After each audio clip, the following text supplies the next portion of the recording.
magandang tanghali. Kumikinang na ulo, Diego Bandido. Magandang tanghali. Kumikinang ina. Nicole Yala. 1, 2, 3. 16,000 po sila nagsabay-sabay na kinanta yung Nicole Yala. Grabehan kanina ba off-air mga kabisyo, nag-uusap kami ni Diego na kung gaano kabilis yung takbo ng mga araw. Correct, oo. Actually, uulitin ko lang to, fresh pa sa memory ko yung mga sinulat kong mga New Year's resolution from ng 2023 pa 2024. Yung sa 10 sinulat ko, ilan na natupad? wala. Kasi sa sobrang bilis ng takbo ng panahon, hindi ko na nakayanang mag-ipon. Yun yung number 1 dun eh. Walengang di ba? At saka ang daming nagaganap na hindi mo unexpected. Lalo na sa'yo, di ba? Totoo, ang daming unexpected.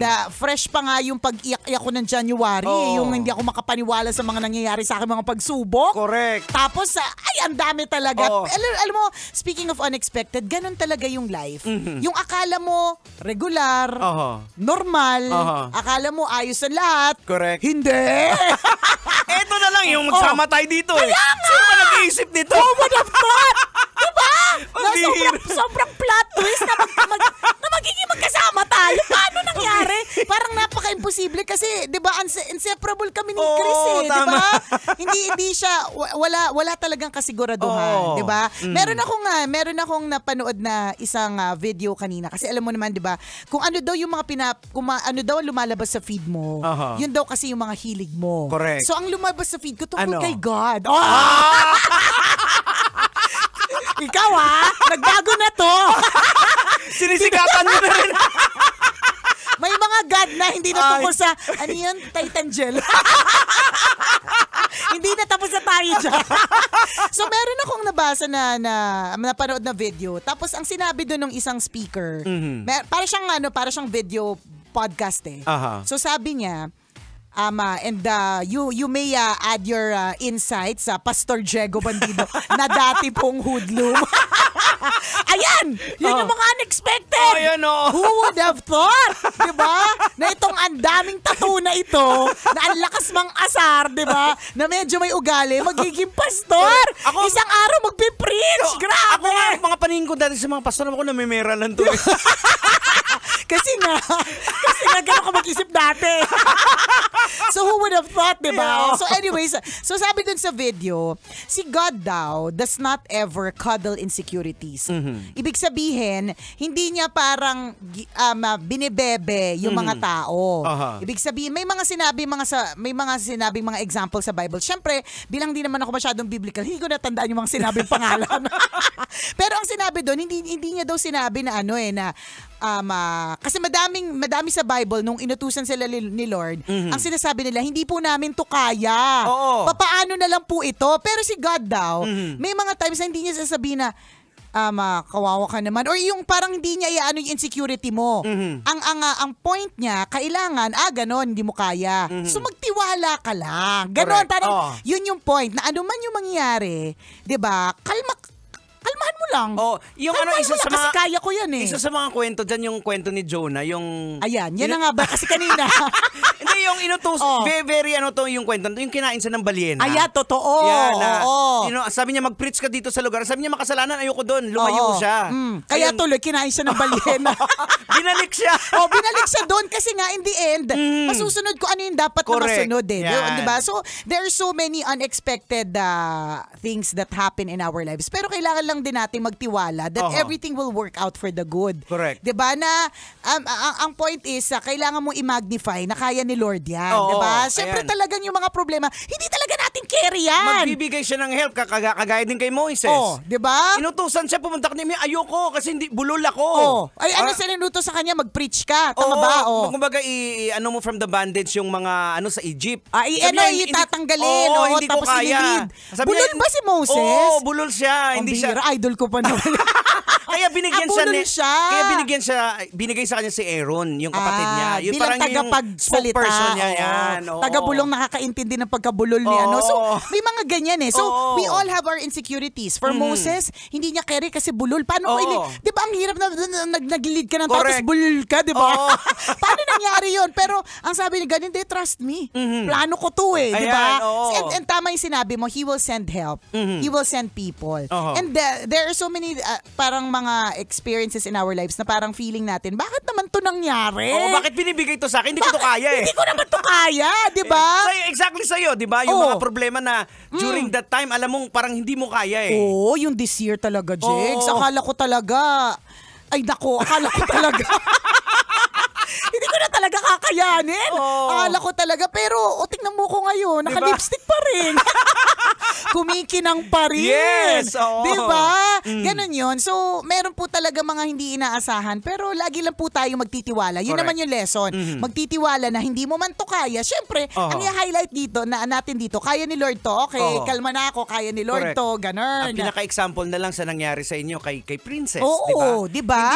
Ang doktor nagsasabi na, diba, na sabi beyond niya, na sa kanila. Correct. Ang sabi niya, magdadasal na lang po talaga tayo, no? Kasi may hangganan lang yung pwede naming gawin. According sa siyensya, sa napag-aralan, di ba? Pero ultimately, ang magdidictate si Lord, di ba? So there are so many unexpected things, pero kalma ka lang, everything will work out for the good, di ba? Alam mo, katulad, at yung sinasabi ko, Jegs, kanina na, dapat talaga sa bawat, hindi lang kanina, sa bawat araw na meron tayo, tapos safe tayong lahat, ipagpapasalamat talaga natin yan. Kasi within the day, anything can happen. Yes. Kaya yung umalis ka ng bahay, nakagalit mo lahat, wag ganun. Kasi hindi mo sure. Sa totoo, hindi sa naman nanakot sa mga may umalis kanina na may kagalit, ha? Hindi kasi tinatakot kayo. Pero napakalaking blessing yung magkakagalit kayong umalis pero nakarating kayo ulit ng bahay tapos magbabati kayo sana. Kasi what if hindi na siya nakabalik? Wala na. Wala na. Tumawid diba? na sa kabilang buhay. Totoo. Tumatawid lang siya pero papunta pala kabilang buhay. May tawag doon? May warp zone. Kasi anything can happen. Natulad kanina to, mainit-init. So, regularly, pag hinatid ako dito ng asawa ko, parang routine na, alam na namin yung ginagawa namin. Tapos, kausap ko din siya, may pupuntahan siyang may babayaran, ganyan. Tapos alam ko papunta na siya doon, biglang tumawag, sabi niya, "Mami, ayoko ng ganung boses niya eh." Yan yung mga boses niya na talaga may problema. Kapag ganon, kinakain ng malaking bituka ko, yung maliit kong bituka. Yung medyo pahaba yung mami. Mami. Ay, pag mami. Kaya pag gusto niya akong kalmahin, tapos may sasabihin siyang nega, parang tapos siya mismo, ibig sabihin, matapang that time. Alam ko rin. Pero alam ko rin yung, "Mami, alam mo, Diyos ko, Jex, alam mo yung parang, hindi ko talaga maintindihan, hinahaluka yung tiyan ko na, ano na naman? May natanggap na naman pa tayong sulat. Ano na namang nangyayari, di ba? So, sabi ko, ano nangyari? Ano nangyari? Okay ka ba? Yun ang muna, kasi ang mahalaga, okay siya. Kung ano man yung mga iba, kakayanin na lang. Sabi niya, yung sasakyan daw namin, hindi na umaandar. O tapos, sabi ko, naka-park ka. O sabi ko, may nahaharangan ka ba? May mga taong di makakadaan. Nasa gitna ka ba? Nasa gilid? Natataranta ko, Mami.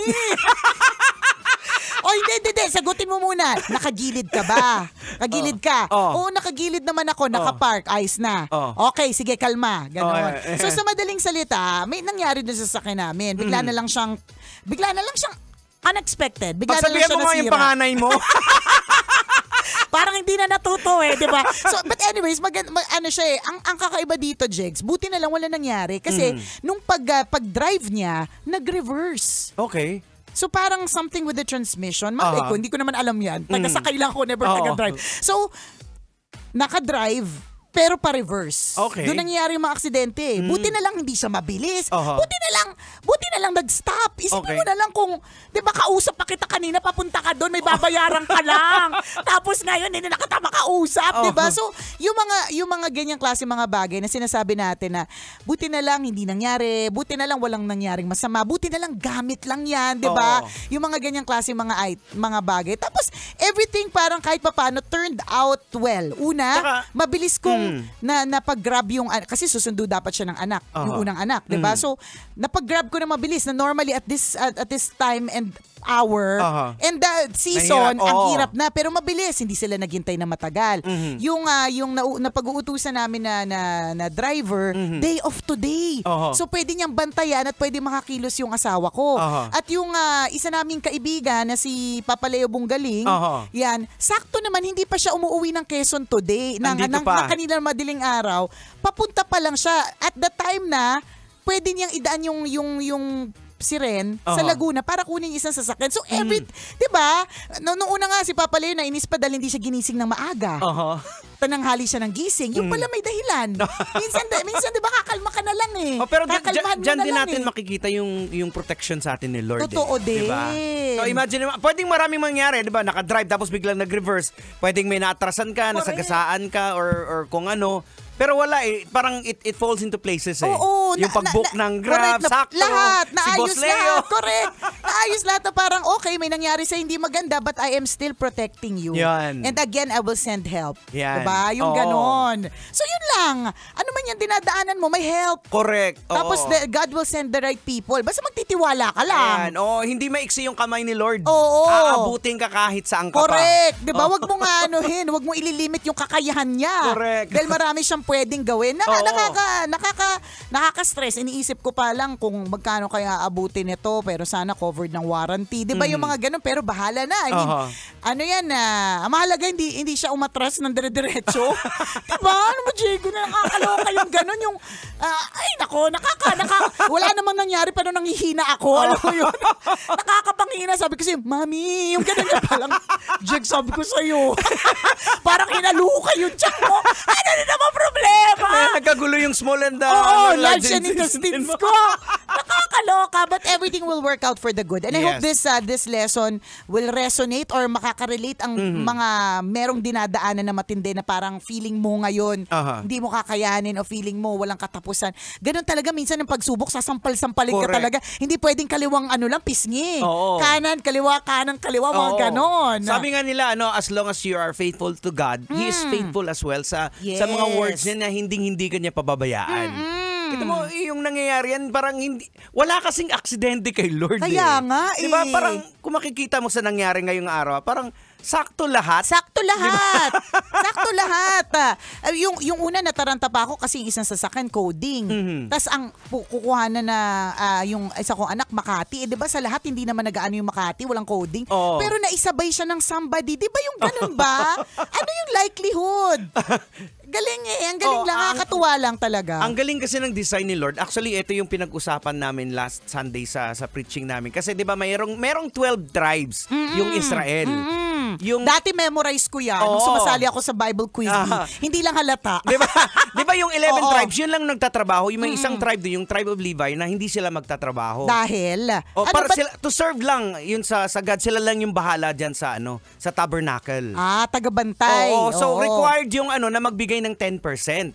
Sino yung mga ibang tribes, yung 11 tribes. So kung bibilangin mo, magbibigay doon sa tribe of Levi 110%. Oo. So, pero yung tribe of Levi nagbibigay din ng 10%. So, so masakto siya na talagang makikita mo yung design kahit wala silang trabaho, meron pa rin din sila. Diba? Ang galing ng design, sinakto sa 12. Sabi ko, ang amazing nito. Diba? yung bang mga ganyan. And always may provision eh. Yun eh. Yung I'm sure you just have to open your eyes. Yan. Kailangan mo lang buksan yung puso't isipan mo dun sa mga pinoprovide sa'yo kasi madami naman. Hindi lang talaga, minsan madami lang kasi talaga tayong reklamo. Yan. Tsaka, inauna natin yung mga stress at reklamo. Inaano natin mas malaki yung hinihingi natin ito lang muna ibinibigay sa'yo. Kasi yun lang naman yata yung kaya mo. Tsaka yun lang yung kailangan mo. Yung nga, he will provide daily bread mo eh. Diba? Totoo yan. Alam mo, meron akong isang favorite na kwento ng nanay ko. Nanay ko kasi dati no, nagtatrabaho siya. Dahil mag-isa lang siya nagtatrabaho dahil na-stroke yung tatay ko at an early age ako. Ano siya talagang literal na isang kahig, isang tuka. As in, ang dami-daming loan. As in, nakita ko talaga parang very, very vivid sa memory ko, Jegs, yung napakalinaw talaga sa memory ko, yung pagpapakita niya sa akin ng payslip na dahil sa sobrang sandamukal yung loans, 200 lang na natira. Ganun yan sa mga teacher. Hindi ko naman matandaan na yung talaga namang wala kaming nakain. Alam mo yung parang may kinakain naman kami. Hindi nga lang marangya, ulo nga lang ng hipon, di ba? Hindi yung katawan, di ba? Pero correct. Kapag kasi nabawan, hipon pa rin naman ang lasa niya, di ba? So yung ganun. And there are so many times in her life na ganyan yung nangyayari. Na akala niya wala na, tapos bigla may ipoprovide si God. Correct. Kaya yan yung life lesson na itinuro niya sa akin, bata pa lang ako. Sabi niya, ang pinakamadaling problemang solusyonan ay problema sa pera. Dati hindi ko mag-gets paano. Yun nga yung una natin problema lagi. Tapos sasabihin mo sa akin yan yung pinakamadaling solusyonan. Kasi nga, because God provides Correct. 'Di ba? Tama. Meron laging provision. Babalik tayo dun sa nung nagkasakit yung anak ko. Yung time na kumuha ako ng health insurance, kinuha ko yung para sa asawa ko kasi ang asawa ko tarantahin. At na-realize ko dun sa dati niyang pinagtatrabahuhan, walang insurance sa health.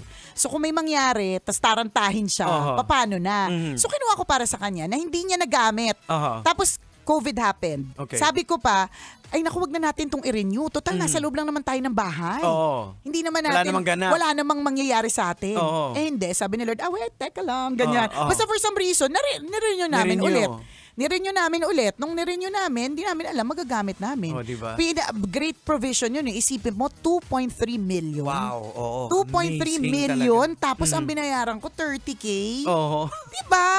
Yan yung sinasabi natin, kailangan lang natin buksan yung puso at isipan natin dahil napakaraming provision. Yung sinasabi ko pa nga, large scale kasi million Pero marami mga maliliit na provision na hindi lang natin pinapansin. Paano? Nauuna yung reklamo. Yan. Kasi naghahangad tayo ng mas malaki. Ayan! Oras natin, 12:39. Ako pong kumikinang na ulo, Diego Bandido. At ako ang kumikinang ina mo, Nicole Liala. Kailangan pa bang i-memorize yan? Basic! Kailangan pa bang i-memorize yan? Love Radio Basic!